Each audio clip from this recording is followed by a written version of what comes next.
कि एसिडिटी का link liver से भी होता है, तो मतलब कॉन्स्टिपेशन या इनडाइजेशन भी एसिडिटी का एक मेन कारण हम लोग मान सकते हैं। जो कॉन्स्टिपेशन है ना जी, वो तो एक अलग मैटर है। ये एसिडिटी का जो मेन मुद्दा है वो लीवर में इन्फेक्शन आता ही आता है। जी जी। जब मर्जी चेक करा लो, कई बार LFT टेस्ट कराओ नहीं आता, फाइब्रो स्कैन कराओ तो आ जाता है। मतलब बहुत बारीकी में जाके पता चलता है इन चीज़ों का। लेकिन आदमी क्या करते हैं, लेडीज़ क्या करते हैं कि उसको चला लेते हैं गाड़ी को, आज 2 दिन 4 दिन किसी ने कोई पाउडर घोल के पी लिया, किसी ने कुछ कर लिया, किसी ने कुछ कर लिया, चलाते रहते हैं। लेकिन चलाने से अच्छा एक नियम बना लो कि त्रिफला पाउडर ले लो 1:4 की रेशो का, जिसके ऊपर वैद्यवान लिखा हो, वैद्यवान की साइड पे जाके मिल जाएगा। तो वो आप त्रिफला लेके रखो या घर पे बना लो। दो ही बातें हैं मेरी तो, या तो घर पे बनाओ या हमारे से मंगाओ। और मुझे किसी का भरोसा ही नहीं है। मैं कहता हूँ सारे सारे अच्छे हैं, सब बढ़िया हैं। अच्छा बोल, अपना बनाने के लिए हमें 1:2:4 का रेशो रखना चाहिए, कंपलसरी होता है। हाँ, मतलब 100 ग्राम हरड़, जी 200 ग्राम बहेड़ा, 400 ग्राम आंवला, ये ऐसे लेना है। और ये आपकी जो एसिडिटी है, जलन है, उसको ख़त्म कर देगा। अच्छा, अगर आपको बहुत ज़्यादा कब्ज रहती है, इसको उल्टा कर लो। आंवला 1, जी बहेड़ा 2, हरड़ 4, पेट साफ। क्योंकि हरड़ है तो पेट साफ, तो इसको बढ़ा दो। ये ऐसा फार्मूलेशन है, ऐसा ऐसा मतलब ये कह सकते हैं कि प्रभावशाली नुस्खा है, जो हमारे ऋषि मुनि लिख गए ना कि यार कमाल हो गया। और इसको त्रिफला अमृत बनाया हमारे वैद्य जी ने। उन्होंने इसके अंदर डाल दिया कलौंजी का मिश्रण कम मात्रा में। जब वो डाला ना, तो जिन लोगों को त्रिफला खाने से थोड़ी बहुत दिक्कत होती थी कि त्रिफला कई बार ज़्यादा लूज मोशन कर देता है, कई बार पेट दर्द करता है, कई बार बहुत अच्छा डाइजेशन करता है, तो उसमें डाल दिया कलौंजी।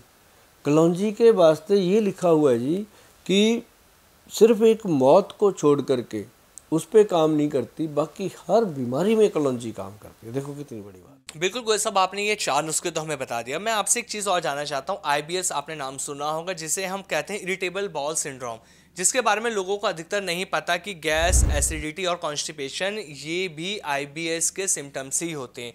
लेकिन ये भी 2 तरह की होती है गोयल साहब, जैसे आप जानते हैं अच्छे से। एक हम हार्ड कॉन्स्टिपेशन की बात करते हैं, एक लूज की बात करते हैं। लेकिन इसमें लोग क्या करते हैं, त्रिफला का इस्तेमाल करते हैं। तो मैं आपसे ये जानना चाह रहा हूँ कि जो लोग त्रिफला का इस्तेमाल कर रहे हैं IBS की इस प्रॉब्लम में, क्या वो ठीक है उनके लिए? त्रिफला उसको हमेशा रात को खाना चाहिए। जी रात को खाएगा, सुबह उसका पेट एक बार साफ होगा। साहब। धीरे धीरे जो त्रिफला है उसको कंट्रोल कर लेता है। और त्रिफला से जो सफाई होगी उसके बाउल की, वो मतलब और कोई चीज़ कर नहीं सकती। उसको खाना चाहिए 1, 2 और 4 का। अच्छा। हाँ, और जिसको कब्ज होती है उसको खाना चाहिए 4, 2 और 1 का।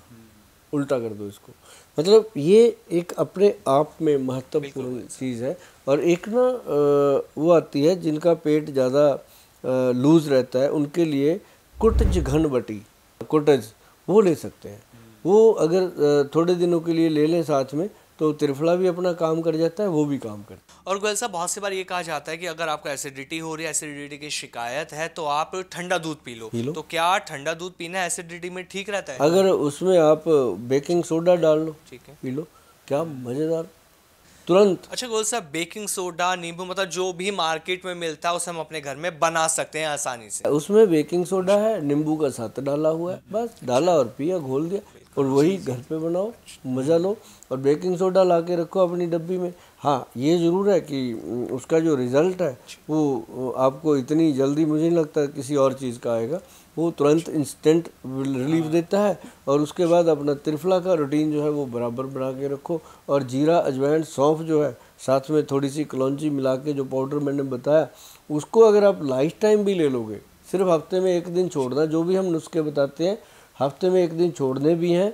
और कम से कम किसी वैद्य की सलाह भी लेनी है, या घर में किसी बड़े बुजुर्ग की सलाह लेकर के इन नुस्खों को अपनाया करो, ताकि इनका फ़ायदा आपको पूरी तरह मिल सके। अच्छा गोयल साहब, एक लास्ट चीज़ और आपसे जानना चाहता हूँ। मुझे नहीं लगता कि आपको एसिडिटी या एसिड रिफ्लक्स की प्रॉब्लम होती है, क्योंकि आप लोगों को जड़ी बूटियाँ खिलाते हैं। लेकिन एक चीज़ मान लीजिए, अगर आपके रिश्तेदार या मिलने जुलने वालों को एसिडिटी या एसिड रिफ्लक्स की प्रॉब्लम होती है, तो उन्हें इंस्टेंट रिलीफ के लिए आप क्या उपाय बताते हैं? हम उनको इंस्टेंट रिलीफ के लिए देते हैं हिंग बास्टिक चूर्ण। जी इमीडिएट 1 चम्मच खिलाते हैं डाउन। गुल साहब, कहा जाता है कि हींग वास्तक चूर्ण जो या तो आप 1 चम्मच लें या फिर एक जो रोटी का निवाला होता है उसमें जितना चूर्ण आ जाए उससे आप निगल लीजिए, उससे एसिडिटी या एसिड रिफ्लक्स की प्रॉब्लम नहीं होती है। मतलब ही नहीं पैदा हो सकता कभी जिंदगी में।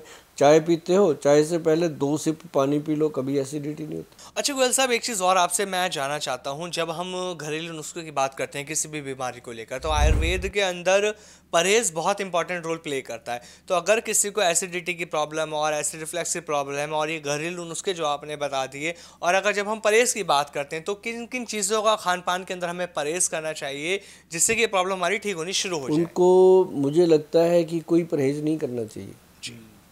उनको, बस इसका इलाज करते रहना चाहिए, क्योंकि परहेज इसमें सारे ही हैं, फिर वो खा ही नहीं सकेगा कुछ। जी। अच्छा। हाँ, क्योंकि जो भी खाएगा उसी ने रिफ्लेक्ट। अगर वो ये चीज़ें घर की चीज़ें हैं, साथ में मान लो यही बात आ गई आपकी कि जैसे हम तो इसको ऐसे बताते हैं हमारे वैद्य कि 1 रोटी खाओ, उसके बाद हींग वास्तक चूर्ण का 1 चम्मच खाओ, बाकी खाना खा लो, हमारा ये बताने का है। और आपने बताया वो और भी अच्छा लगा मुझे तो। लेकिन हमारे जो वैद्य हैं वो बताते होते हैं कि भाई पहले थोड़ा सा भोजन खा लो, फिर ये पाउडर खा लो, मुंह में रख के पानी पी लो, फिर बाकी बचा हुआ खाना खाओ। तो वो एक ये खाने के बीच में लेना सबसे बढ़िया है।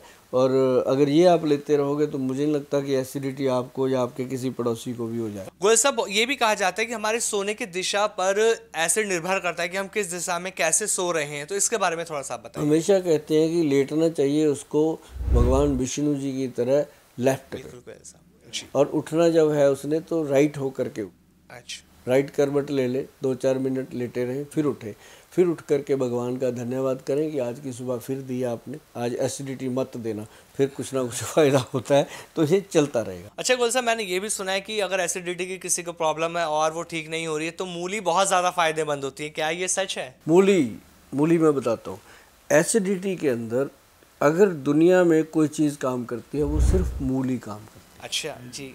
अब बहुत लोगों को हम बताते हैं मूली, वो कहते हैं सर मूली तो हम खा लें, उसके बाद गंदी गंदी गैस निकलती है, बैठा नहीं जाता 10 लोगों के बीच में, ऐसा हाल होता है कि उठ के जाना पड़ता है। जी। तो हम उनको बताते हैं कि इसको खाने के तरीके हैं भैया। अब ये थोड़ी है कि मूली को कद्दूकस करो, परोठियाँ खा लो, तो फिर तो होएगा ही काम।